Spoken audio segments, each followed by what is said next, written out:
دا ویډیو د نورو ویډیوګانو نه متفاوته ده. په دې ویډیو کې د اسټرالیا یوه ډېره ښایسته ټاپو درته درښیم. په دې ویډیو کې درته د تسمانیا ښایسته او تاریخي ځایونه درښیم. لږ څه مو د تاریخ نه خبروم او په آخره کې درته وایم چې آیا تسمانیا د ژوند او کاروبار لپاره مناسب ځای دی او که نه. د تسمانیا ټاپو ته تګ لپاره فقط 2 لارې دي، یا به د کښتۍ له لارې ځې او یا هم په تیاره کې. ما د تیارې ټیکټ بوک کړی ځکه تیاره تیزه ځي. د ملبورن نه تر تسمانیا پورې په تیاره کې فقط 1 ساعت سفر دی.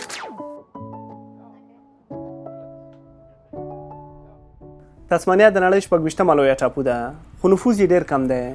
شاوخوا 5.5 لکه خلک په دې ټاپو کې ژوند کوي، کوم چې د استرالیا د 2% نفوذ نه هم کم راځي.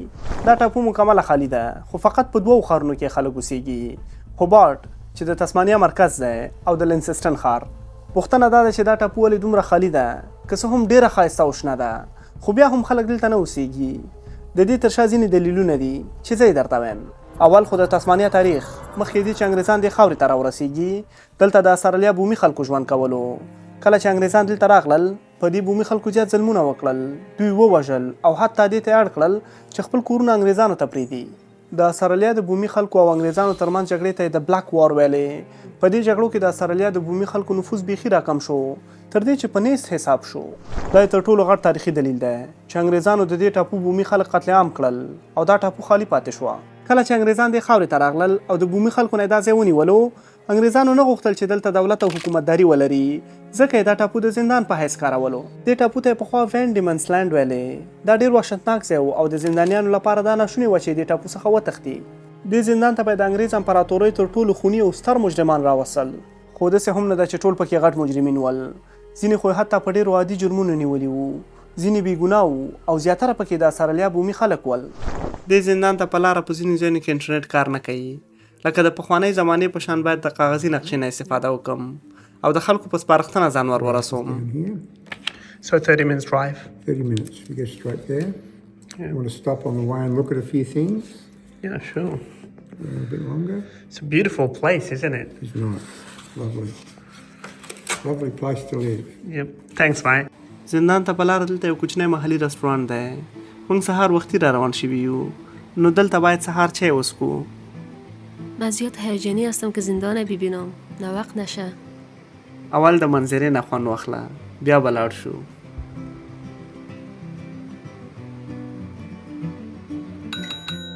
او بالاخره دې تاریخي زندان ته راورسېدو. دا هماغه زندان دی چې کله د استرالیا بومي خلکو د انګریزانو نه جنګونه وبایلل، نو دلته دوی بیا خپل مجرمین راوستل. په دې لوحه کې لیکلي چې د 1988 نه تر 1388 پورې شاوخوا 1,15,000 کسان نارینه او ښځې چې په بریتانیا کې قوي جرمونه کړي وو، دې زندان ته راوړل شول. دا دی موږ هم ټکټونه واخیستل، اوس نو باید دننه ورشو. داسې احساس کوم لکه د کوم تاریخي فلم صحنې ته چې راغلی یم. د دې زندان په شروع کې چې ننوځې، دلته بیا یو موزیم جوړ کړی دی چې د دې تاریخ خلک مطالعه کولی شي او خبرېدی شي. دغلته بیا تر ټولو غټه نقشه د دې منطقې جوړه کړې. همدغه منطقه ده. دا یې دې منطقې 3D نقشه ده.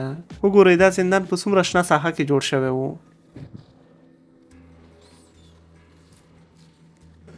دلته یې هم ټوله قصه د دې زندان لیکلې چې څنګه انګریزان د تسمانیا ته راغلل د 1900 نه بیا تر 1890 میلادي کال پورې. دلته دوی څومره ظلمونه کړي، څومره کسان یې بېګناه مجازات کړي دي او یا حتی که مجرمین ول، دوی سره یې څومره ظلمونه کړي دي. یعنې حتی د دوی نوکان یې ویستلي دي، دوی په قمچینو وهلي، په دوی باندې شاقهکاریانې کړي دي. این هم شاید از امور زولانه‌هایی باشد که زندانیان را سرش بسته می‌کرد. او دا هماغه زنځیرونه دي چې زندانیان یې پې بندي کول. دلته لکه چې مجازات کول یا جزا یې ورکوله که څنګه. به فکرم یا از اون آنهایی است که به زندانی‌ها میداد. نه، خو دې کې جالبه خبره دا ده چې په دې زندان کې 1200 کسان داسې مجرمین وو چې هغه ډاکوان او غله وو. او کله به چې دې انګریزانو د پنیر تجارت کولو، دا پنیر دی، په بحر کې به دې ډاکوانو په هغې کشتیانو باندې حمله کوله او دا پنیر به یې پټولو. نو دوی بیا دا 1200 غله ونیول او دې زندان ته یې راوستل. دا هم ډېر جالب ځای دی. دلته مخکې دی نه چې ټیکټ بوک کړې، کولی شئ چې یو $15 اضافي ورکړي او ځان ته یو کورس بوک کړي چې چې د دې ځي تاریخ درته ښه صحیح بیان کړي، ویډیوګانې درته وښیي. او دا هم هماغه 3D نقشه ده چې مخکې مې درته وښوده. دا یعنې ډېره جالبه جوړه کړې، ډېره ښایسته. دلته خو لږه سپېره ښکاري خو دا منطقه ډېره شنه ده. د دې زندان د موزیم په لیدو سره زما یوه خبره په یاد شوه. هر څومره هم چې څوک ظلمونه وکړي خو بشر یې هېڅکله د یاده نه وباسي. یعنې زرونه کلونه شاید تیر شي خو د انګریزانو دا ظلمونه چې په بشر باندې کړي دي د خلکو د یاده نه وځي.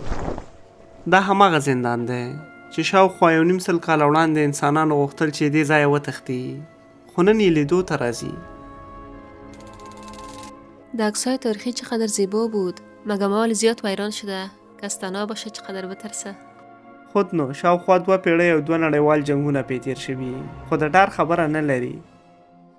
په 13مه پیړۍ کې په دې زندان کې د زندانیانو هیڅ حقوق نه مراعات شوي. ښځې، ماشومان او سړي ټول په همدې یو زندان کې ساتل کېدل. کمترین عمر په دې زندان کې 9 کاله و، ځکه په بریتانیا کې به چې څوک د 7 کاله نه جګ او جرم به یې وکړو به مجازات کېدو او اکثریت به یې دې زندان ته رالیږل کېدل.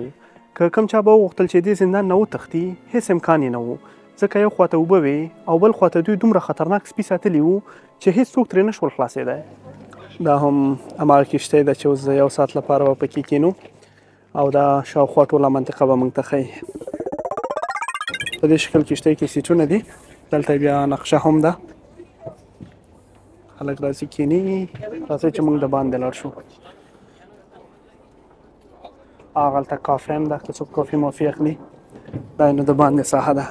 ټول خلک دلته ولاړ دي. موږ به هم راشو یو کونج کې ودرېږو چې تاسو ته زه دا منظره وښیم. Good afternoon everyone, welcome aboard the MV Marana for your cruise around the harbour.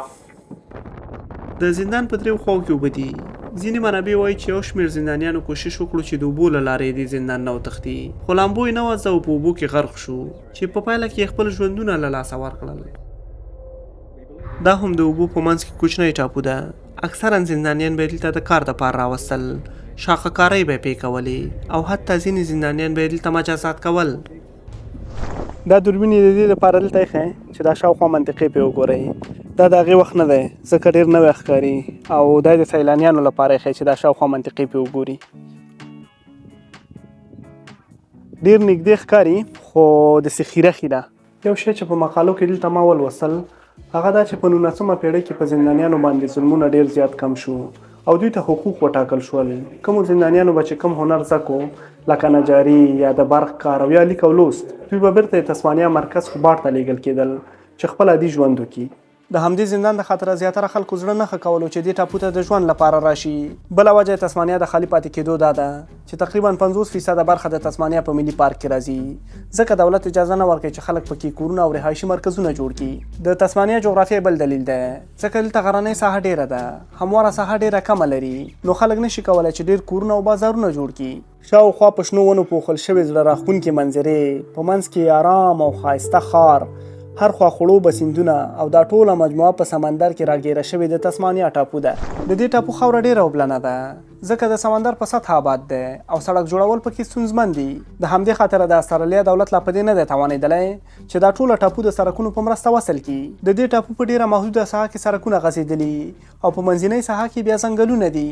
کله چې انګریزان دې ټاپو ته راغلل تر هغه ځایه آبادي راغله تر کومه ځایه چې دوی پیاده تللی شول، خو د تسمانیا منځنۍ ساحه خالی پاتې شوه ځکه دلته ځنګلونه وو او تګ پکې ستونزمن و. په دې ځنګلونو کې دوی نشول کولی چې زراعتي فعالیتونه وکړي ځکه یې دا ځنګلونه په ملي پارک بدل کړل او اوس د تسمانیا 52 سلنه برخه د ملي پارک په ساحه کې راځي. خو تر کوم ځای چې زما موټر ځي سره ځو به. د تاریخي زندان سره نږدې دلته یو باغواش دی چې 20 دقیقې نه فاصله لري. د دې منطقې مشهور حیوانات دلته ساتل کیږي. راځئ چې دا سره وګورو. دا حیوان د تسمانیا تر ټولو خطرناک ترین حیوان دی. دې ته د تسمانیا شیطان وایي.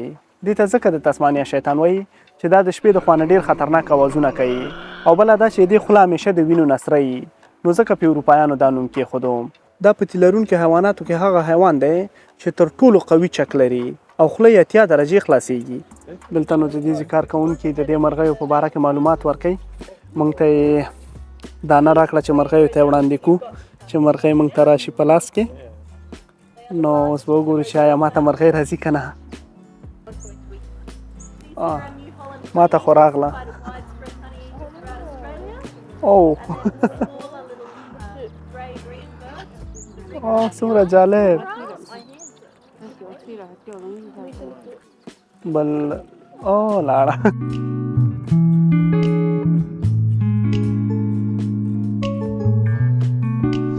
اوس مې اصلي ځای پیدا کړو. دلته د استرالیا ملي حیوان کانګرو ده، خو نه پوهېږم چې ولې یو بل سره جنګ کوي. اوه دا قوي چک لګی. دا چې کله خوراک کوي غاښونه یې زما په لاس لګېږي، فکر کوم که چک لګی، خو دومره خطرناکه نه ده. او د کانګرو د خواصو نه دا دی چې دا لکه د نورو اهلي حیواناتو په شان باندې انسان سره ډېر زر دوستانه پیدا کوي او ډېر زر انسان خپل دوست ګڼي. د کانګرو یو جالب شی دا دی چې دا زیاتره چربي په خپله لکۍ کې ساتي او کله چې انرژي ته ضرورت ولري د هغې چربي نه استفاده کوي. او د دې لکۍ په ټولو حیواناتو کې قوي ترینه لکۍ ده. دا باغواش ډېر لوی دی. دا د اوبو ساحه ده او دلته د اوبو حیوانات دي لکه هیلۍ، قانسونه او نور پرندگان. یو جالب شی درته وښیم. دا دلته دا دوربین ښه چقدر جالب. دا د دې د خاطر ښه دی چې تل لرې ساحې واضح وګورئ، خو دې پسې بیا یو پړه هم تړلی چې دا څوک ځان سره وینسي. لکه څنګه چې موږ افغانستان کې د اوبو ګیلاسونو پسې پړي تړو، دلته په دې پسې تړل. دا چې ته په دې باندې وګورې ډېر واضح او شفاف ښکاري. دا دوربین د هغې بل دوربین نه ډېر ښه دی. او یو بل شی درته وښیم، دلته کتاب هم ایښی. دا کتاب یې د معلوماتو دپاره ایښی چې کوم پرندګان دي دلته دا مطالعه کولی شي، خو دې پسې پړه نه دی تړلی. دا به بېرته کېدو. بله وجه یې تسمانیا د خالي پاتې کېدو د دې ایالت اقتصاد دی. ګورئ دا یې تسمانیا ټاپو ده، شاوخوا یې سمندر دی، ټول تجارتي صادرات او واردات یې له همدې لارې پر مخ ځي. تسمانیا لکه د نورو ایالتونو په شان د تجارتي مالونو د لیږد لپاره سړکونه او اورګاډي نه لري. په دې راپور کې راځي چې تسمانیا ته یې توکو لیږد نسبت نورو ایالتونو ته 2 چنده قیمت تمامېږي. له همدې خاطره دلته هر څه ډېر قیمته دي. همدا یې تجارتونو نه شتون د دې باعث شوی چې په تسمانیا کې دندې ډېرې محدودې شي، یعنې په ډېره مشکله خلکو ته وظیفې پیدا کېږي. هر کال د تسمانیا ځوانان د ښو دندو لپاره د ملبورن او سډني ښارونو ته ځي. همدا دلیل دی دلته چې هر خواته وګورې له عمره پاخه خلک به درته ښکاره شي. فکر کوي که په تسمانیا کې فقط زاړه خلک اوسېږي، خو د هرې تیارې تر شا یوه روښانه ورځ راځي. د تسمانیا حالت په بدلېدو دی. په تسمانیا کې د استرالیا د نورو ایالتونو په نسبت ډېر زیات بادونه وي او همدا تسمانیا ته قوت ورکوي. د دې بادونو څخه دولت د بادي برېښنا سیستم برابر کړی چې په 2023 میلادي کال کې د تسمانیا ټوله د برېښنا اړتیا له همدې څخه پوره شوه. بله دا چې د استرالیا په سطحه 5م تر ټولو لوی د برېښنا ډیم په تسمانیا کې دی. دې ته د ګولډن ډیم وایي. دا د استرالیا په سطحه 5م، خو د تسمانیا په سطحه بیا تر ټولو لوی ډیم دی. بله دا چې د استرالیا دولت غواړي چې دا ایالت په یو لوی تجارتي ایالت بدل کړي، ځکه خو هغه محصلین چې د هند، پاکستان او نورو هیوادونو نه راځي که دې ایالت ته د کار لپاره راشي ډېر زر ورته دایمي اسناد ورکوي. دولت غواړي چې په دې ایالت کې نفوذ زیات شي. د تسمانیا نفوذ ورځ تر بلې په زیاتېدو دی. که څوک غواړي چې وړوکی تجارت ولري، تسمانیا ورته بهترین ځای دی، ځکه څو کاله وروسته به لکه د نورو ایالتونو په شان دلته هم بزنس کول مشکل وي. په دې هیله چې دا ویډیو مو خوښه شوې وي. تر بیا ښې چارې.